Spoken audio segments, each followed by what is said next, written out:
नमस्कार। आज हम उन करोड़पतियों की दुनिया में झांक रहे हैं जो अक्सर हमारी नज़रों से ओझल रहते हैं। हाँ, बिल्कुल। हमारी ये जो बातचीत है, ये करोड़पति पड़ोसी सादा जीवन उच्च वित्तीय सोच नाम की किताब के हिंदी सारांश पर आधारित है। ये द मिलियनेयर नेक्स्ट डोर का अनुवाद है। जी, काफी मशहूर किताब है ये। सही। तो आज हम समझने की कोशिश करेंगे कि असल में धनवान बनने के पीछे क्या राज हैं जो फिल्मों और सोशल मीडिया की चमक दमक से बिल्कुल अलग है। हाँ, वो तो है। हमारा फोकस रहेगा सादे जीवन और पैसे को लेकर अनुशासन पर, न कि महंगे शौक वगैरह पर। बिल्कुल। चलिए इस दिलचस्प विषय की गहराई में उतरते हैं। जी जरूर। तो सबसे पहली और शायद थोड़ी चौंकाने वाली बात ये कि असली करोड़पति अक्सर हमारे आसपास ही रहते हैं। हाँ, बिल्कुल, साधारण पड़ोसियों की तरह। है ना? वे दिखावे से दूर काफी किफायती जिंदगी जीते हैं। स्रोत यही कहता है कि अमीरी का मतलब महंगी कारें या डिजाइनर कपड़े नहीं है। नहीं, बिल्कुल नहीं। बल्कि ये एक आदत है लगातार बचत करने की, मतलब अपनी आय का औसतन 15 से 20% बचाना। 15 से 20%? ये काफी ज्यादा है। हाँ, और फिर उसे समझदारी से निवेश करना। ये मीडिया में जो हम देखते हैं ना, अमीरी का ग्लैमर, उससे तो बिल्कुल उल्टा है ये। एग्जैक्टली। कितना अलग है। बिल्कुल। और देखिए, ये सादगी या जो किफायत है, ये काम इसलिए करती है क्योंकि ये लोग अपना टाइम, एनर्जी और पैसा मतलब फिजूल की चीजों पे बर्बाद नहीं करते। अच्छा। उनका फोकस होता है ठोस फाइनेंशियल प्लानिंग पर। फाइनेंशियल प्लानिंग मतलब आप कह रहे हैं लंबी अवधि की योजनाएं। हाँ, बिल्कुल। अपने पैसे को सोच समझकर लंबे समय के लक्ष्यों के लिए निवेश करना, जैसे रिटायरमेंट हो गया या बच्चों की पढ़ाई, और टैक्स बचाने के स्मार्ट तरीके खोजना। ये सिर्फ कंजूसी नहीं है जैसा लोग समझ लेते हैं। नहीं, ये तो स्मार्ट मैनेजमेंट हुआ। हाँ, अपने संसाधनों का बेहतरीन इस्तेमाल। उनका ध्यान हमेशा लॉन्ग टर्म फायदों पर रहता है। अच्छा, तो इसका कोई ठोस उदाहरण है?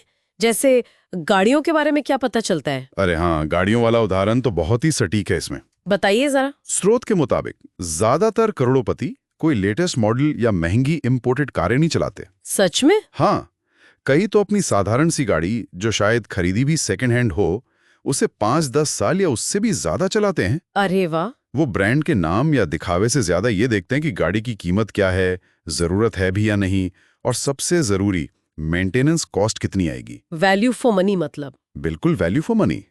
ये बात इसलिए दिलचस्प है क्योंकि ये सफलता के उन आम सिंबल्स को चैलेंज करती है जो हम हर जगह देखते हैं। ये तो वाकई सोचने वाली बात है। मतलब महंगी कार असल अमीरी का पैमाना बिल्कुल नहीं है। बिल्कुल भी नहीं। और क्या खास बातें सामने आती हैं सारांश से? परिवार के बारे में कुछ? हाँ, देखिए, ये जो सोच है ना, ये सिर्फ पैसे बचाने तक सीमित नहीं है। ये एक पूरी मानसिकता है। अच्छा। और वो इसे अगली पीढ़ी में भी डालने की कोशिश करते हैं। किताब इस बात पर जोर देती है कि वो अपने बच्चों को सिर्फ पैसा या आर्थिक मदद नहीं देते। हाँ, ये तो सुना है कि अमीर लोग बच्चों को बिगाड़ देते हैं। नहीं, यहाँ उल्टा है।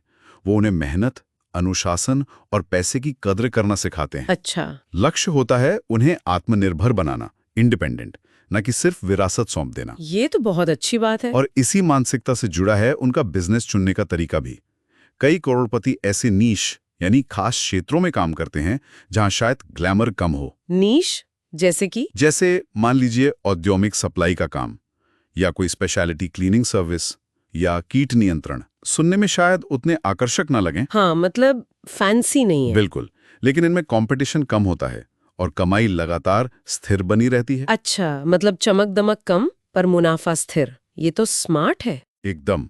कम प्रतिस्पर्धा वाले क्षेत्रों में विशेषज्ञता हासिल करना उनकी रणनीति का हिस्सा है। तो कुल मिलाकर सारांश यही बताता है कि करोड़पति परिवारों के बच्चे भी अक्सर अपने दम पर कामयाब होते हैं, सिर्फ माता पिता की दौलत के भरोसे नहीं रहते। अच्छा। सच्ची संपत्ति बनाने का रास्ता असल में सादे जीवन, दिखावे से दूरी, नियमित बचत, सोच समझकर निवेश और कड़े वित्तीय अनुशासन से होकर ही गुजरता है।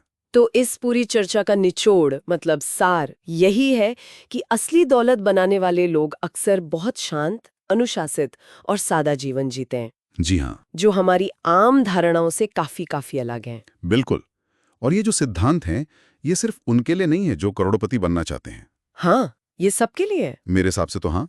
आय का स्तर चाहे जो भी हो, ये आदतें, बचत करना, सोच समझकर खर्च करना, लंबी अवधि के लिए निवेश करना, किसी भी व्यक्ति को फाइनेंशियली ज्यादा सिक्योर और स्वतंत्र बनाने में मदद कर सकती हैं। सही बात है। ये एक तरह से बेहतर और आत्मनिर्भर जीवन जीने का खाका है, एक ब्लूप्रिंट। बिल्कुल सही कहा। तो जाते जाते श्रोताओं के लिए एक सवाल छोड़ते हैं। जी। अगर असल दौलत और कामयाबी अक्सर इतने छिपे हुए और सादे तरीके से हासिल की जाती है, तो क्या हमें अपने समाज में सफलता और अमीरी को देखने और मापने के जो प्रचलित पैमाने हैं, उन पर फिर से विचार करने की जरूरत है? बहुत अच्छा सवाल है, सोचने लायक। सोचिएगा जरूर।